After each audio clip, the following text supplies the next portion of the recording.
ভয় লাগছে গোপাল।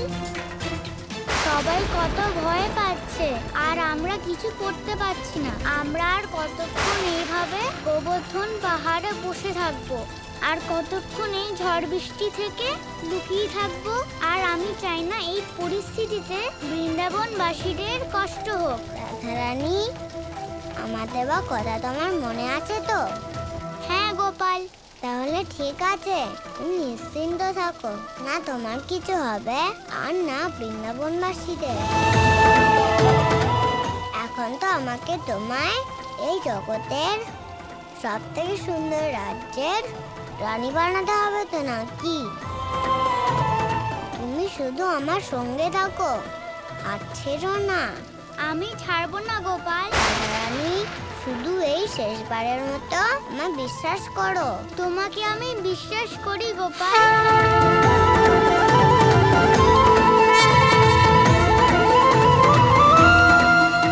তাহলে চলো রাধারানী। কোথায় যাব?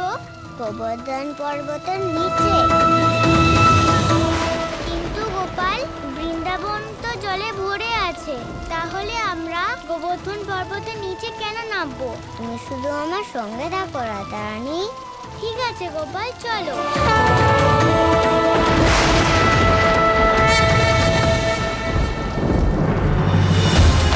গোপাল! গোপাল!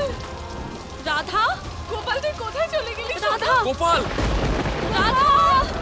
রাধা রানী! গোপাল! রাধা! গোপাল!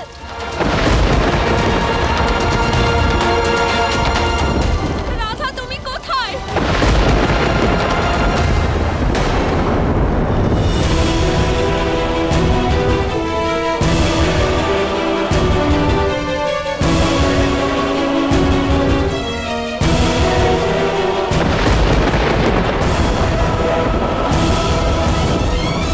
ওই দেখুন, গোপাল আর রাধা।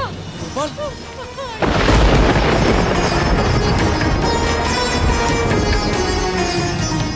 গোপাল! রাধা! রাধা! হে ঈশ্বর, এরা দুজন গোবর্ধনের নিচে কেন যাচ্ছে? রাধা, দাঁড়াও! হ্যাঁ, নিচে তো সব জায়গায় জলে ভর্তি। বাচ্চারা যদি ডুবে যায় তাহলে? গোপাল! গোপাল! গোপাল, দাঁড়া! দাঁড়া! গোপাল, দাঁড়া! রাধা! গোপাল! যদি আমরা এই গুহা থেকে বাইরে যাই, তাহলে আমাদেরও ইন্দ্রদেবের ক্রোধের শিকার হতে হবে। এবার আমরা কি করব? গোপাল! গোপাল, দাঁড়া সোনা!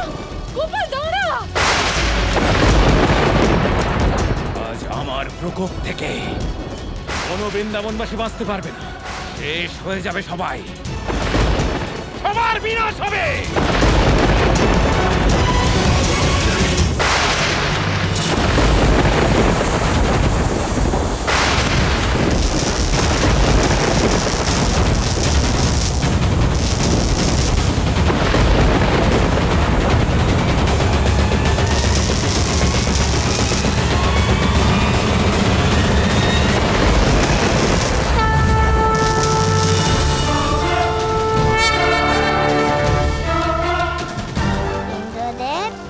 স্বীকার করছি যে আমি কথা দিয়েছিলাম যে আমি আপনার কাজে কোনো বাধা দেব না, কিন্তু আপনি রাধার ক্ষতি করার চেষ্টা করেছেন। এবার আপনি আর কখনো রাধার কোনো ক্ষতি করার চেষ্টা করবেন না ইন্দ্রদেব, এই কথাটা মনে রাখবেন।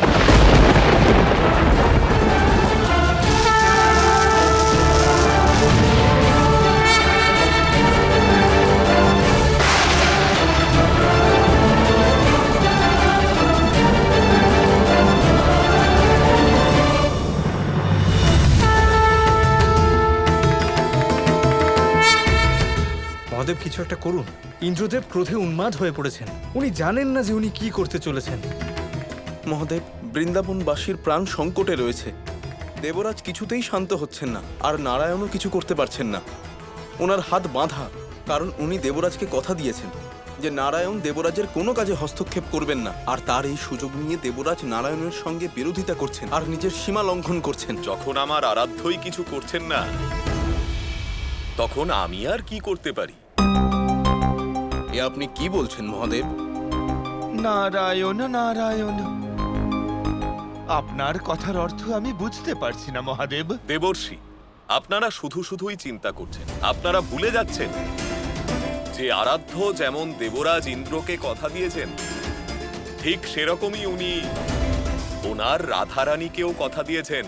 রাধারানীকে দেওয়া কথা কখনোই ব্যর্থ হবে না। তাই আপনারা সবাই নিশ্চিন্ত থাকুন আর এই লীলার আনন্দ উপভোগ করুন। তার মানে এ দেবরাজ ইন্দ্রের প্রকোপ নয়, এ হলো আমার আরাধ্যের গোবর্ধন লীলা।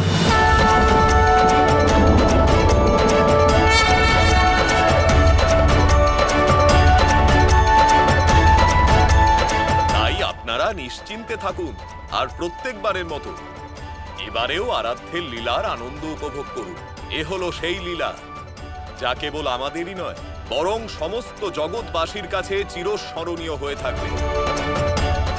এবার আপনারা সেই দৃশ্য দেখার জন্য প্রস্তুত হন যা আপনারা আগে কখনো দেখেননি।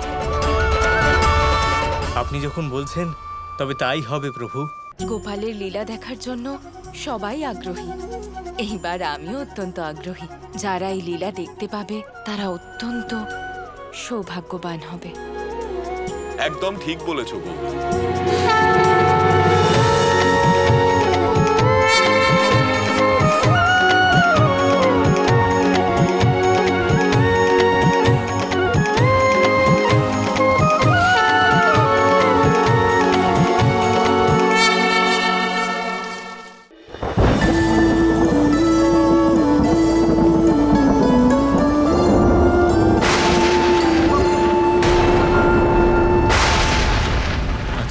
মায়াবী বালক কি করতে চাইছে? সেনাপতি মশাই, আমরা সম্পূর্ণ গোবর্ধন পর্বতকে ঘিরে ফেলি, কারণ সবাই গোবর্ধন পর্বত ছেড়ে পালানোর চেষ্টা করবে।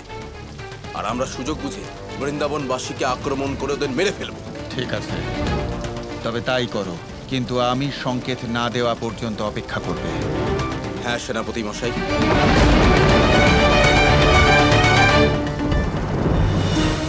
গোপাল, গোপাল দাঁড়া সোনা। গোপাল, গোপাল দাঁড়া।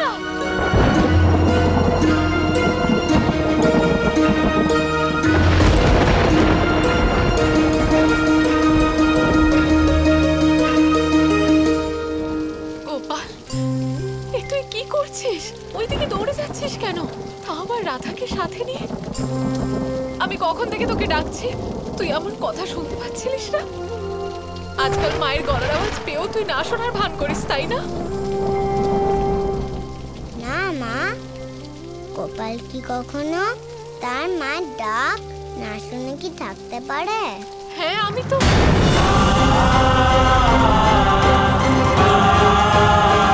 যশোদা কাকিমা, তুমি গোপালের কথা শুনতে পারবে।